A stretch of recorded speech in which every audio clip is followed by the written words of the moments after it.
Shell didn't expect to find out a killer was on the loose in her small hometown. Then again, she never thought she would be housing the killer himself. A Jeff the Killer fanfiction, second one about him, so go easy.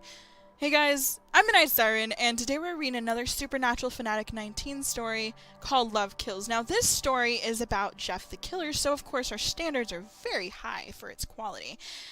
But today I'm not alone. I actually have a very special guest joining me today. Was that my cue? That is your cue. Alright then.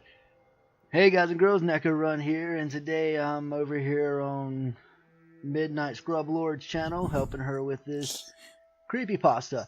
And I will be playing the roles of Matt and Linda and Jeff the Killer. And the old lady, don't forget the old lady. And the old lady. The old lady at the very end, yes, her too. Okay guys, so let's get right into Chapter 1 of Love Kills by SupernaturalFanatic19. Breaking news! 4 bodies have been discovered at the edge of Plymouth, all of them with stab wounds and their throats slit. Let's go to Al. Al? Hey Matt, it's a gruesome scene here in the small town of Plymouth, Indiana. A multiple homicide took place late last night in the woods. That's awful! A multiple homicide in Plymouth? Nothing like that's ever happened here. I know! I stared at the television from where I was sitting at the small cafe in downtown Plymouth, my hometown. I've lived in this town my whole life, born in South Bend but raised and lived in Plymouth all my 19 years of life so far. Serial killer in Plymouth. That's entirely new. I sipped my Pepsi, drinking the last of it. I had just come back from a book meeting about my new novel. It was out of town and I was gone for a couple of days, but it felt good to be home. It was still cold out, so I wore a normal attire of black skinny jeans with a striped black and red long sleeve shirt, a leather jacket, and then my trench coat and boots. Yep. My dark brown My dark brown hair stretched down my back, lying on the seat as it stretched down my thighs. My bangs were also long and had most of my face covered, including my dull grayish-green eyes. I love how she feels the need to over detail what she looks like. Like, who cares what you're wearing? Well, I've got a question. Yeah? Like, this is my first story reading from her. Does she do this often? Like, does she explain this character's appearance every time she uses it? Yes, and I mean, this on my channel, this is the first Shell character I've had, but Shell is a character in all, like, the majority of her stories, and she always looks the same, but she still always has to describe her. Okay, but why is she wearing Freddy Krueger's outfit with Neo's jacket? I don't know. Maybe she saw that steal his look, you know, meme thing, and she's like, yeah, I'm gonna steal his look, so. I see it. Me too. Kind of like a femme Freddy Krueger. Heck yeah. My waitress Linda came over and handed me my money back after I had just paid the bill. I've completely lost everything. Oh, good to be home, eh? She asked me, brushing her red hair out of her face. Yeah, missed it quite a bit. I'm away from home at least once a month, I replied, grabbing my trench coat and slipping my arms through the sleeves, zipping it up. A serial killer in Plymouth. Ugh, I know. It's so awful. Linda sighed. Listen, be careful out there, alright? I will. Thanks, and you be careful also. Who knows how long this maniac will stay in town? I snorted and stood up, grabbing my shoulder bag / purse. I'm sorry, but who snorts when they stand up, like, from a table? It's just like... Shell does, damn it. Shell does. Or Roadhog. Roadhog probably would, too. I can see that. Yeah. I can completely see that. Of course, he snorts with everything, but... I mean, his name's Roadhog, so...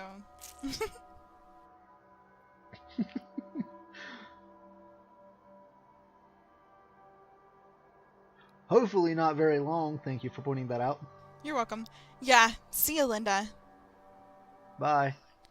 I left the small cafe and headed out to my truck as it began to snow. It was going to be really cold tonight, chance of 1 or 2 inches of snow.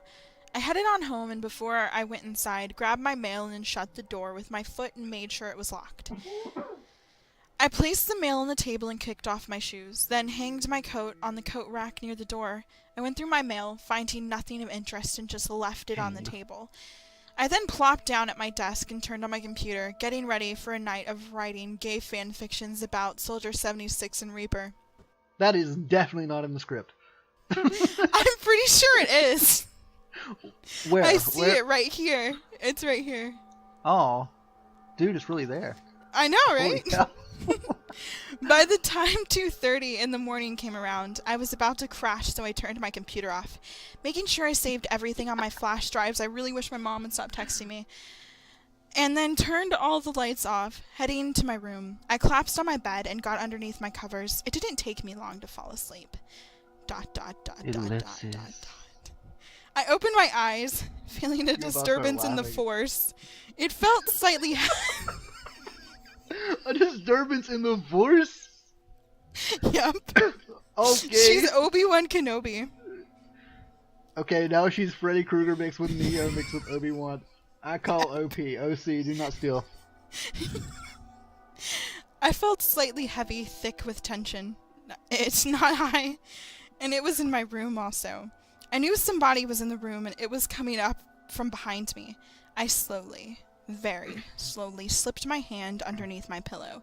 My fingers wrapped around the hilt of my dagger that I have under my pillow for some reason. Who has a dagger under their pillow? I don't know! Her, apparently. She's fucking weird. But she's one with the force. Why would she need a dagger? I don't know.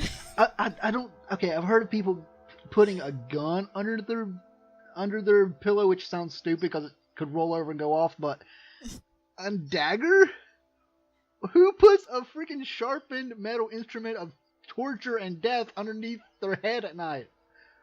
Like, what if it slipped out and cut your hand off in the middle of the night? Hey, she's so edgy that nothing cuts her. Then what?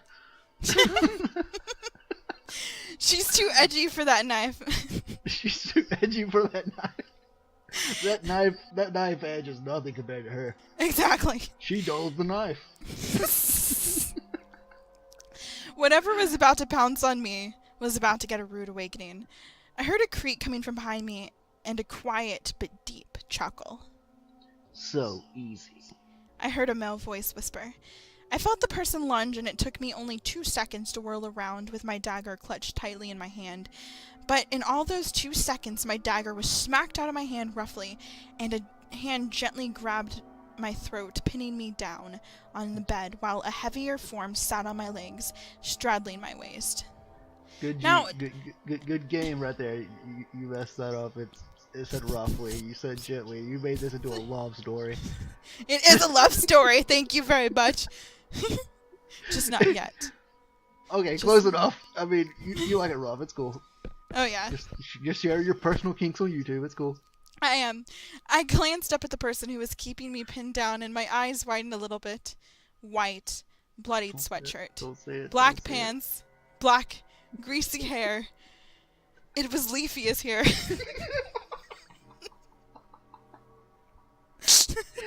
That's still freaking hilarious. I know.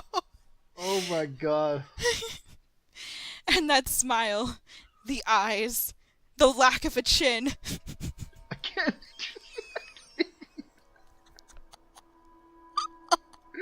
You've got to stop.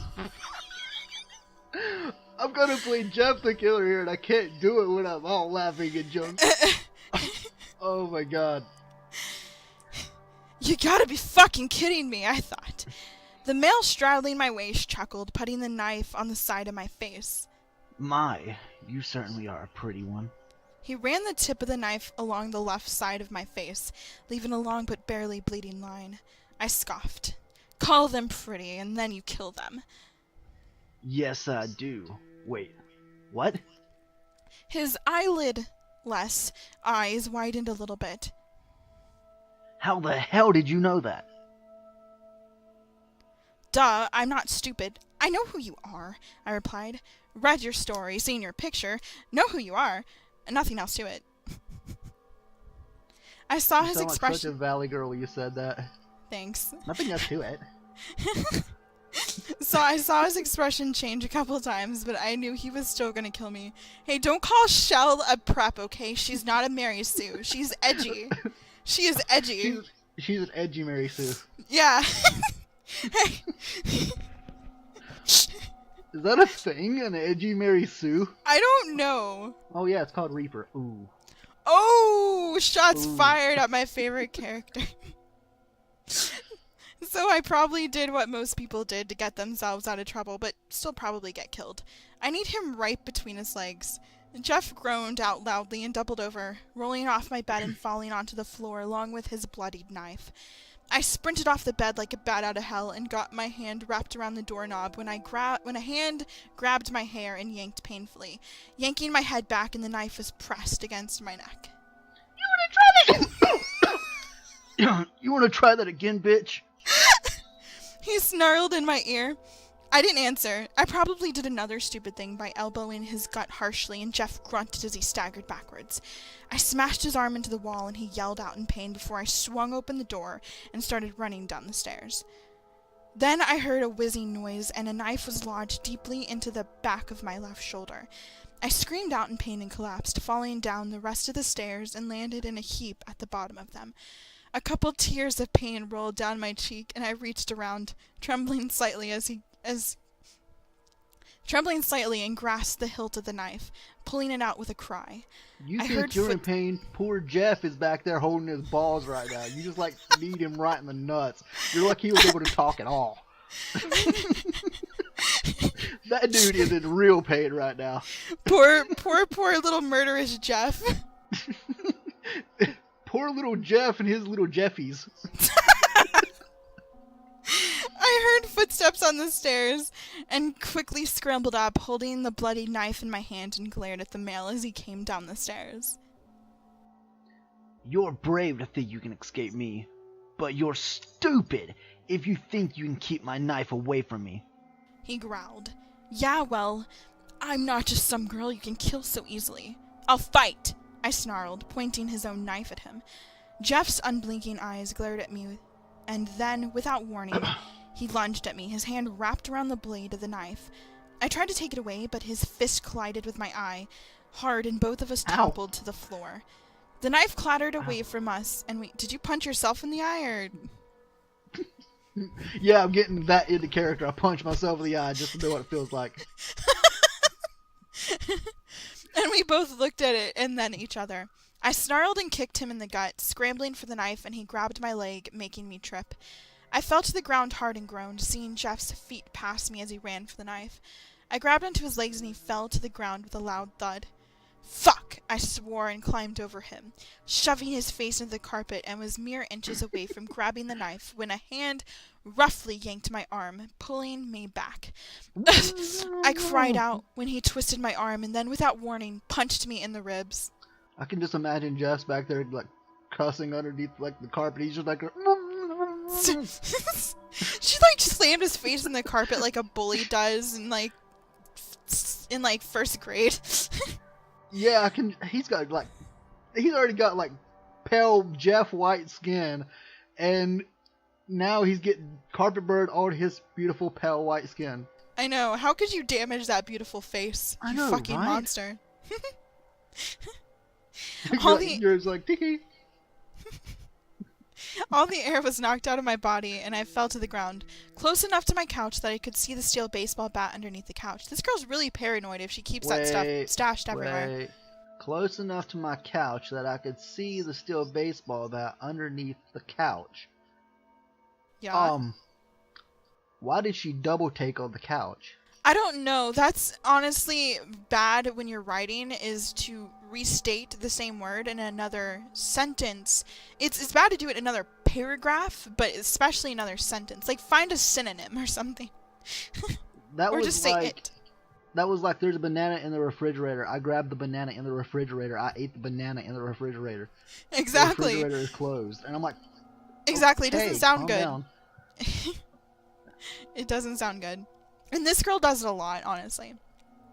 Well, I mean, I'm not dissing on her writing style here. I mean, but like that just like click right with me where you say, oh, you can see the steel baseball bat under the couch, then why did you have to mention that you were close to the couch? If you can see it underneath the couch, then you're obviously close enough to see it.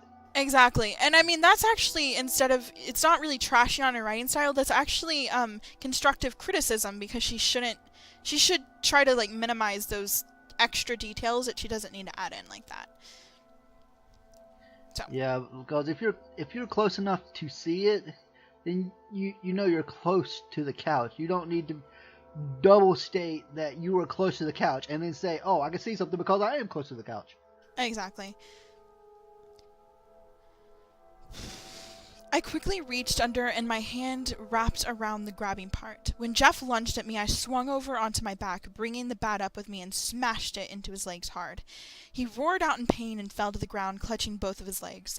Ah! I dropped the bat and went over to the door, shoving shoes on and grabbing a coat as I swung open the door and then ran outside into the woods. I had to think. How could I lose him easily? I gasped. The lake! The news! The news! Oh my god. I quickly headed towards the lake, shoving my jacket on, and hurried down to the lake. My shoulder was screaming out in pain each time I moved it.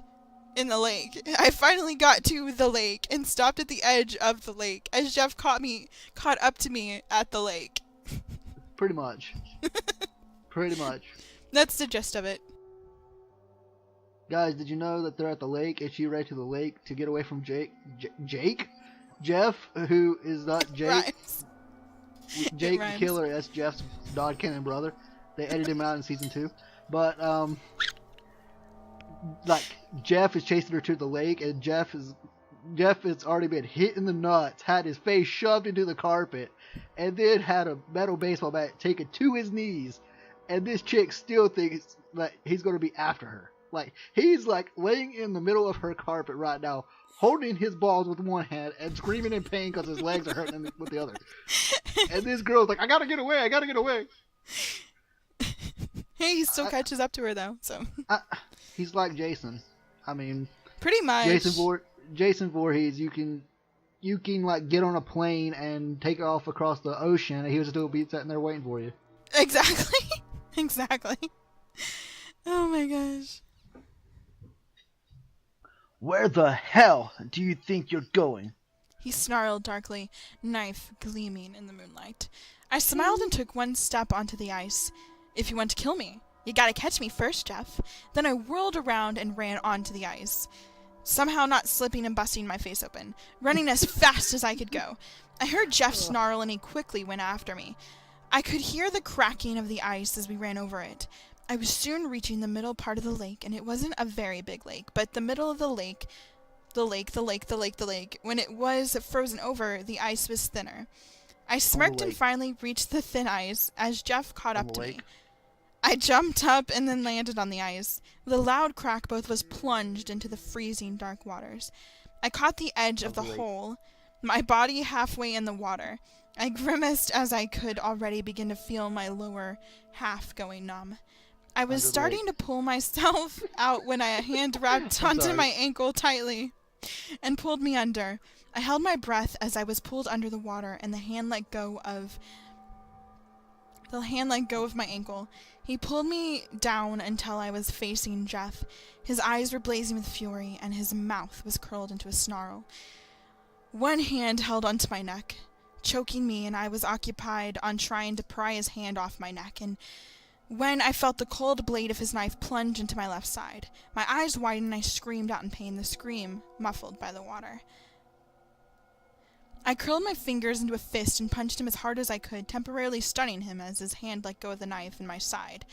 I started swimming back to the surface and he grabbed my ankle again, so I decided to kick with my other leg and I felt it connect with his face. Then he released my ankle and I swam quickly back to the surface.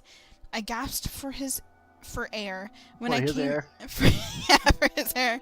Jeff, out of the your water, air. gasping and panting.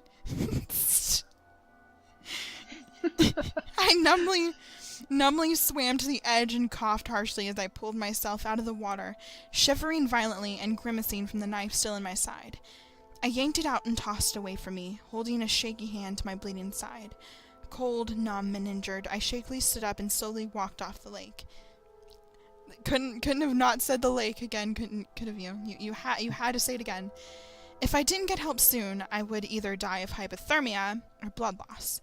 I made it back to the road 15 minutes later and staggered into the road as a car came by, nearly hitting me. Oh my god! A woman's voice cried out, and I felt warm hands grab me, holding me up. Are you alright? What happened to you? I sound like Barney Fife from like 95. Good job. Yay! Hospital! I mumbled before my eyes closed, and I blacked out in the woman's arms, and then a skeleton popped out. The skeleton of Barney Fife popped out, and it was like, ah!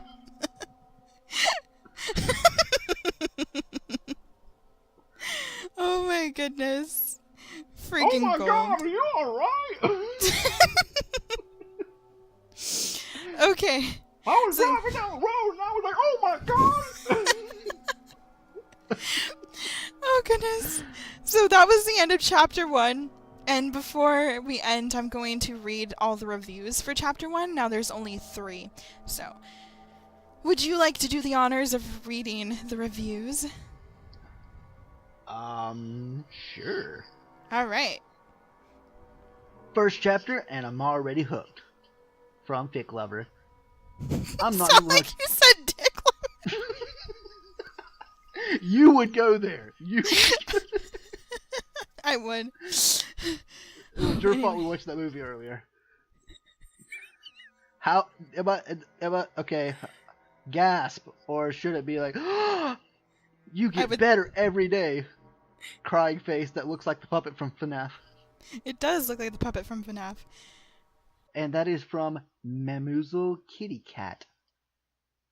And then we have, wait, so is Jeff dead? Well, if he's dead, then the story's over. I guess not. Epic fight scene, and the winner is not Jeff. Wait, what? Rubs temples. Hold on, give me a minute here. Go to the hospital. Away! Update soon. So as you can see, those were some quality. From Stripes the Tiger 11. He's okay, like, fine. He's like your distant cousin. Because he's Stripes the Tiger 11 and you're Midnight Siren 13? Yeah, that's so closely related. You're like distant cousins. I think so, yeah.